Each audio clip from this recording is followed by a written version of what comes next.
¿Qué tal amigos de Alter Ego? En esta ocasión les hablaremos del teatro.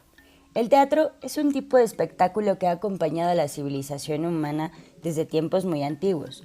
El teatro es uno de los componentes de las artes escénicas vinculado directamente con la actuación. Los actores reproducen una historia ante el público mediante la palabra, el canto, la gestualidad, la música, la escenografía y sonidos. También se conoce como teatro al edificio o instalación donde se representan tradicionalmente las obras dramáticas. También se incluyen en este ámbito espectáculos como el ballet, la ópera, monólogos o la pantomima.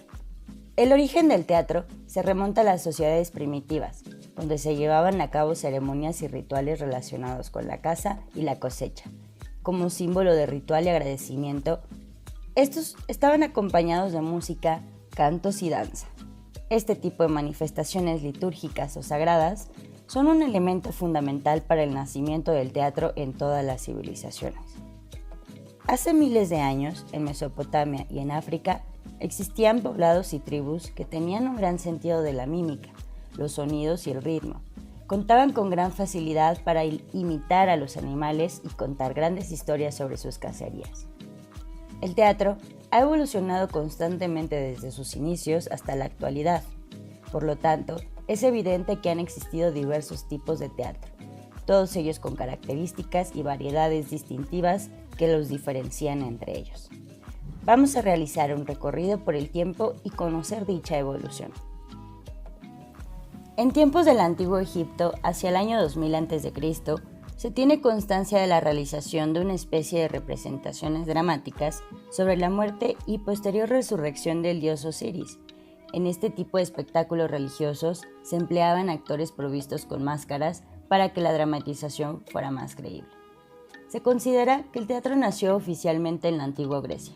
Aquí se realizaban ritos en las fiestas dedicadas al dios Dioniso. En dichas situaciones se escenificaban diferentes capítulos de la vida de los dioses griegos con cánticos ditirambos, composición poética que los actores de la antigua Grecia escribían en honor a Dionisio. Más adelante surgieron las primeras representaciones dramáticas que se realizaban en las plazas públicas de los pueblos. Dichas obras tenían un único actor acompañado por un coro. Acabado el siglo VI a.C., el intérprete y poeta Tespis consiguió tener una popularidad enorme en toda Grecia. Tanto fue así que hoy en día, en su honor, se emplea el término carro de Tespis para denominar a todo el ámbito del teatro. El teatro griego es el resultado del perfeccionamiento de las ceremonias y artes griegas, como por ejemplo la festividad de la vendimia, en la que los muchachos cantaban y bailaban mientras peregrinaban al templo del dios Dionisio, para dejar en ofrenda ejemplares de las mejores vides. Con el tiempo, se decidió que el chico más adecuado fuese nombrado como maestro del coro o corifeo. Del mismo modo, surgieron el rapsoda y el bardo, que se dedicaban a recitar. Durante el transcurso del siglo V a.C., en plena Grecia clásica, aparecieron dos modelos de teatro, la comedia y la tragedia. Sófocles y Esquilo, dos dramaturgos de la época, incluyeron como novedad un segundo y tercer actor. Esto supuso un aumento en la complejidad de la ejecución de las obras teatrales, por lo que fue necesario disponer de mayores escenarios. Por este motivo, se comenzaron a construir teatros cada vez más grandes. Actualmente, todavía se conserva en bastante buen estado el Teatro de Epidauro, del siglo V a.C. Este recinto tenía una capacidad de 12,000 personas, todo un logro en aquella época. También se conservan las ruinas del Teatro de Dionisio, en la capital griega, Atenas, del siglo IV a.C. Justo detrás de los músicos existía un edificio al que se le llamó skene, que era el espacio donde los actores se cambiaban de vestuario. Delante de él se erigía un muro de columnas donde se precolocaban pinturas que evocaban la acción representada. El teatro griego contaba con 4 formatos principales: el drama satírico, la tragedia, el mimo y la comedia. Los 2 primeros formatos se consideraban adecuados para un público adulto, mientras que las 2 últimas eran consideradas algo más primitivas y adecuadas para el público infantil. Los actores del teatro, que eran todos hombres, llevaban vestimentas comunes, pero utilizaban máscaras para poder caracterizarse del personaje en cuestión. Teatro romano. Se puede afirmar que el teatro romano emergió fuertemente en el siglo III a.C., pese que en principios las obras teatrales tenían un fuerte vínculo con los festivales religiosos. No pasó mucho tiempo para que esta espiritualidad teatral se desvaneciera. Esto fue así debido al incremento de festejos y festivales, por lo que el teatro se fue convirtiendo cada vez más en un entretenimiento del pueblo. Una vez dicho esto, es lógico que la forma teatral más demandada y que más gustaba al público popular era la comedia. Grandes escritores, como Plauto y Terencio, marcaron una gran época dentro de las obras teatrales romanas. En la trama de estas obras abundaba la intriga y en muchas ocasiones se intentaba también aportar cierto valor educativo. Estas representaciones gustaban mucho al público, ya que eran muy dinámicas y contaban con muchos fragmentos que eran cantados. A este primer periodo se le denomina teatro romano clásico, ya que incluye el teatro realizado en Roma y Grecia, es decir, las civilizaciones clásicas. Del mismo modo, las obras de teatro se escribían en las lenguas clásicas, latín y griego. Pero con la finalización del siglo II después de Cristo llegó la decadencia del teatro literario romano. Otros entretenimientos y espectáculos más populares pasaron por delante de él, además de la emergente iglesia cristiana, que fue crítica del teatro romano.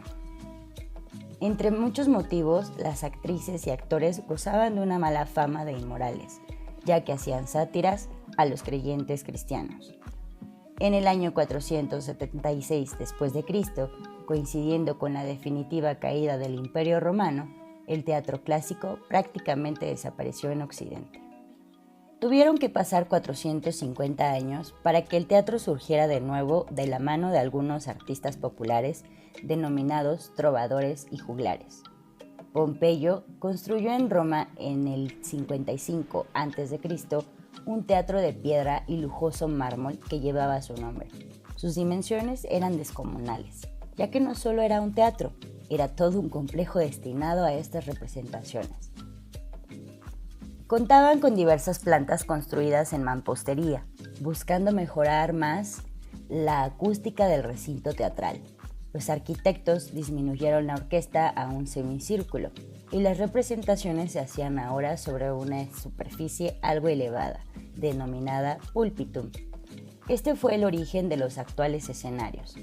Las fachadas de los teatros, denominadas fronts scanae, contaban con varios pisos y hacia las veces de escenario.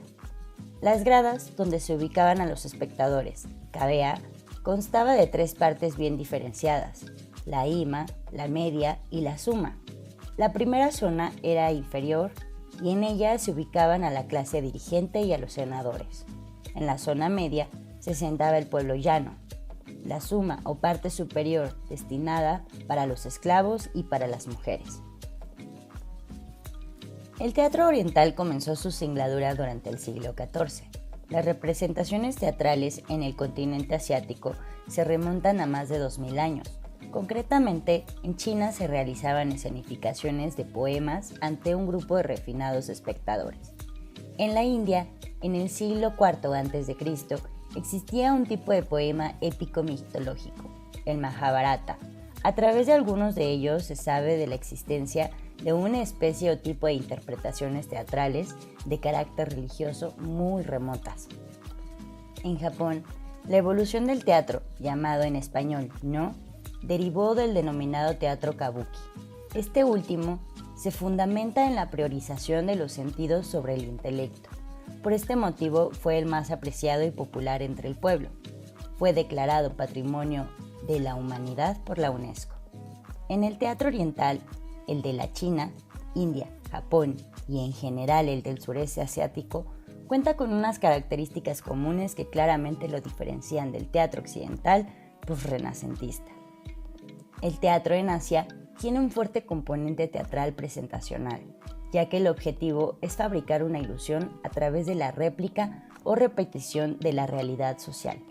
Pese a que naturalmente en la función de cada país el arte teatral es diferente, suelen ser obras que unifican la mayoría de las artes, como por ejemplo danza, literatura, interpretación, espectáculo y música. Por tanto, y en líneas generales, el teatro oriental antiguo se caracterizaba por la ritualidad y el simbolismo. Pero desde inicios del siglo XIX ha ido evolucionando constantemente. Este ha sido muy influenciado por la ópera de Pekín, que es como se denomina el arte escénico que integra la recitación, el canto, las artes marciales y la actuación teatral. Entre la diversidad del teatro japonés encontramos el bungaku, que es un delicado teatro bailado, y el buraku, un teatro de muñecos o marionetas casi de tamaño real. En resumen, estas expresiones teatrales niponas son tremendamente bellas, elegantes y refinadas. Teatro. Como podrán darse cuenta, hablar de teatro es extenso, así que los esperamos en nuestra siguiente edición de Hablando de Teatro. ¡Hasta la próxima!